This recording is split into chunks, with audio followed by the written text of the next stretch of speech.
Alors, du coup, comment utiliser PowerPoint?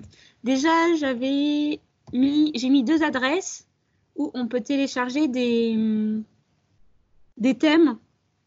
Par exemple, le thème là que j'utilise, c'est un thème que j'ai téléchargé. Ça permet de faire des diaporamas peut-être plus facilement, où on n'a plus qu'à compléter un peu les zones de texte ou les photos pour faire des diaporamas peut-être plus facilement. Par exemple, si je les avais déjà ouverts en fait. Après, si on va sur celui-ci, après on choisit PowerPoint et après il y a des thèmes. Et donc on peut choisir les thèmes. Par exemple, là c'est une frise pour faire par exemple en histoire géo ou autre. Et il y en a d'autres. Il y en a par exemple celui-là, c'est celui que j'utilise aujourd'hui. Par exemple pour faire ça, c'est un peu plus science. Donc voilà, c'est sympa. Et en plus, souvent à la fin, ils proposent des symboles qu'on peut utiliser pour mettre dans le diaporama. Et sinon, il y a, la deuxième adresse, c'était celle-ci. Et dedans, il y a un onglet éducation. Et quand on va dans l'onglet éducation, ils peuvent être en thème avec nos sujets qu'on peut faire. Il y en a plusieurs, il y a 9 pages. Donc après, pour choisir, je me souviens, c'était sur celui-ci que j'avais pris les autres thèmes que je vais vous montrer tout à l'heure. Donc, du coup, ça, c'est les 2 adresses. Ça, j'avais mis un exemple pour faire, par exemple, une frise chronologique avec, j'ai mis le coronavirus, que je trouvais ça marrant. Et donc, c'est pour faire des frises chronologiques, par exemple, en histoire. Par exemple, la frise, en fait, elle est déjà faite. Ils n'ont plus qu'à compléter les dates, ou même pas forcément que en histoire. Si on fait une biographie de quelqu'un ou autre, on peut mettre les dates et les événements importants. Et par exemple, on peut supprimer des cases aussi, des fois. Et après, sur cette diapo, je voulais montrer les animations. C'est-à-dire quand vous faites un diaporama, vous pouvez, vous avez différents objets. Donc ça, c'est un objet, ça, c'est un objet, ça, c'est un objet. Et par exemple, quand je le lance, j'ai 2 objets qui apparaissent pas, et j'en lance un et après un autre. Et pour faire ça, il faut aller dans Animation. Si je sélectionne mon objet, je fais par exemple entrée brusque, c'est ce que moi j'ai mis, vous pouvez mettre fondu, enfin il y en a plusieurs, vous testez. Et par exemple, si je le mets au départ, j'ai d'abord le carré qui apparaît et après mon adresse. Et si je veux faire apparaître les 2 en même temps, je peux aller dans Options de l'effet et mettre tout à la fois. Donc comme ça, les 2, ils apparaissent en même temps. Et sinon, le deuxième, parce que quand ils ne sont pas dans le même objet, le deuxième truc, c'est de faire dans le volet animation. Ici, il y a marqué volet animation. Ça permet de organiser ces animations. Et par exemple, celui-ci, je peux faire démarrer avec le précédent. Et ça permet que les 2 apparaissent en même temps. Donc si par exemple, je voulais aussi que celui-ci il soit en entrée brusque comme les autres, mais que je voulais qu'il apparaisse en même temps que le premier, le bleu, là celui-là, le premier carré bleu, lui il est au 3 par exemple. Si je veux qu'il apparaisse en premier, je peux faire déplacer antérieurement. Si je veux qu'il apparaisse après qu'il est au premier, déplacer ultérieurement. Donc là, hop, il remonte dans la chronologie. Et si je veux que les 2 apparaissent ensemble, celui-ci et celui-ci, je me mets sur le deuxième et je mets démarrer avec le précédent. Et là, si on regarde bien, il y a les petits numéros qui disent dans l'ordre dans lequel ils vont apparaître. Donc 1, 1, 1, ça veut dire qu'ils vont apparaître ensemble. Si je l'enlève, démarrer avec le précédent, je vais avoir... Non, démarrer en cliquant. Je vais avoir 1, 2, 2. Donc ça veut dire que les 2 là, ils vont apparaître ensemble, mais c'est ce que j'ai demandé tout à l'heure. Et 3 et 3. Ça veut dire que les 2 là, ils vont apparaître ensemble aussi. Donc ça, c'était pour les animations. Après, quand vous changez de diaporama, de diapositive, par exemple, moi, quand je fais ça, hop, j'ai un petit fondu. Ça se fait avec, ça s'appelle transition. Donc, c'est les fondus. Par exemple, si je me mets sur cette diaporama, si je fais fondu, ou par exemple pousser, ça veut dire, voilà, il faut toujours se mettre sur celle qui va apparaître et ça va faire la transition entre celle d'avant et celle d'après, celle sur laquelle on est. Par exemple, ici, si je mets pousser, hop, maintenant, ça ne fait plus mon fondu, ça fait pousser. Donc voilà. Après, j'avais remis j'ai tout écrit pour transporter vos diaporamas en vidéo. Donc je vous montre. D'abord, vous devez aller une fois que vous avez fini votre diaporama, vous allez dans Diaporama, enregistrer le diaporama. Donc on clique, c'est le carré avec le petit rond rouge. Enregistrer le diaporama, je clique dessus. Ça se met comme ça. Donc ici, c'est pas pareil sur Mac. Je dis bien, sur Mac, ça se lance directement, si j'ai bien compris. Et on clique sur enregistrer.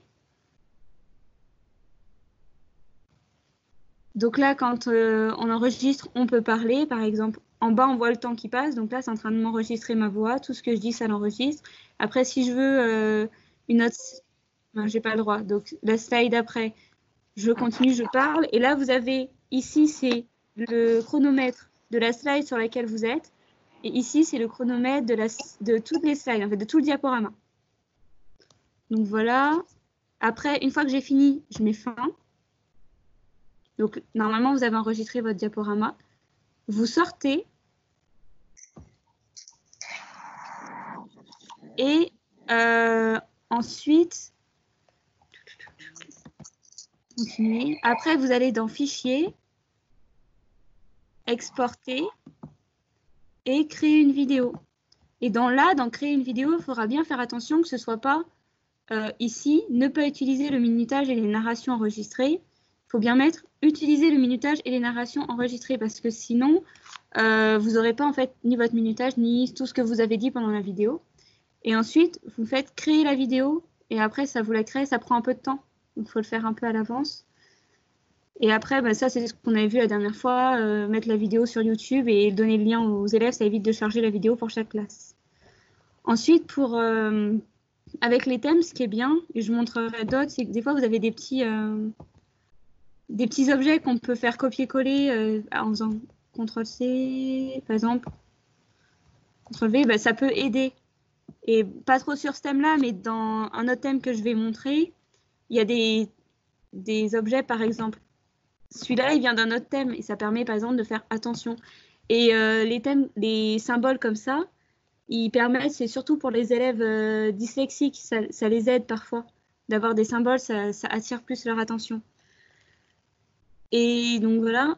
Après, des fois sur les thèmes, il y a les noms des gens qui font les thèmes en fait. Et si vous voulez pas que les élèves ils le voient, vous pouvez insérer une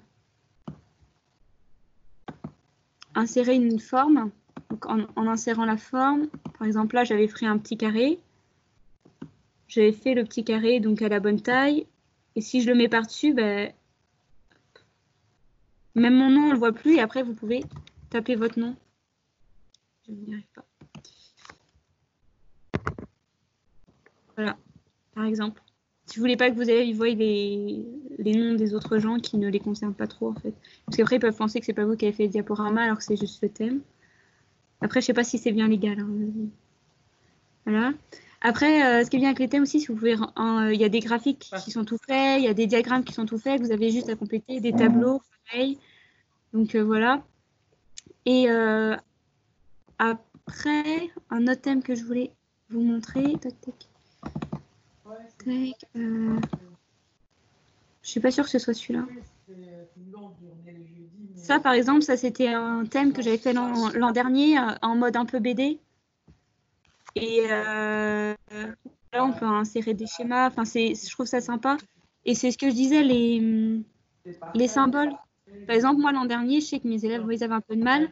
Quand je mettais ça, ça voulait dire, c'était les modalités, ce qu'il fallait qu'ils prennent, une feuille simple. Ou par exemple, là, c'était je fais mon travail sur mon cahier en autonomie. Donc, ça peut être en groupe de 2, etc. Et le temps, ça voulait dire le temps qu'ils avaient pour le faire. Et ça leur donnait un peu une idée. Après, bon, voilà, il y avait des schémas et des bilans. Bon. Voilà. Et c'était pas celui-ci que je voulais montrer, en fait. Celui-là. Je suis pas sûre que ce... Non, c'était ressources. Hop.